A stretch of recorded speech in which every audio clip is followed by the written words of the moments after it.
जी, सिंध जे राजधानी कराची में 47 ॾींहं बि लॉकडाउन बरक़रार आहे।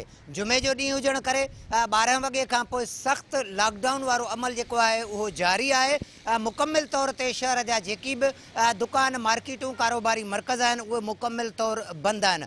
ख़ासि तौर जुमे जे ॾींहुं हुजण करे 12 वॻे खां 3:30 वॻे ताईं जेको सख़्तु लॉकडाउन आहे उहो शुरू थी वियो आहे, जंहिंमें जेके रोड रस्तनि ते हलंदड़ जेका ट्रैफ़िक आहे उन में घणे क़दुरु घटिताई अची वई आहे। कंहिं एमरजेंसी जी सूरत में ई का गाॾी जेका आहे रोड ते हली सघे थी। उन खां अलावा रोड ते जेको गाॾियुनि जो जेको इस्तेमालु आहे या गाॾियुनि जी जेका आमदरफ़्त आहे उहा लॻभॻि बंदि नज़र अची रही आहे। उन खां अलावा शहर जा जेके मुख्य कारोबारी मर्कज़नि खां सवाइ आम जेके घिटियुनि में पाड़नि में जेके नंढा नंढा दुकान आहिनि उन्हनि खे बि बंदि कयो वियो आहे। जुमे जे ॾींहुं हुजण सबबि 3.5 कलाक जेको सख़्तु लॉकडाउन आहे उहो बरक़रार रहंदो, जॾहिं त सुभाणे खां वठी जेको कराची में लॉकडाउन आहे उन में नरमी कई वई आहे। के क़दुरु जेके आहिनि नंढा वॾा जेके दुकान आहिनि उन्हनि खे खोलियो वेंदो, जेकॾहिं उन्हनि जे लाइ बि सख़्तु SOP जोड़ी वई आहे। अॼु जुमे जे ॾींहुं जुमे जी निमाज़ुनि जे हवाले सां बि सख़्तु SOP जुड़ियल आहे,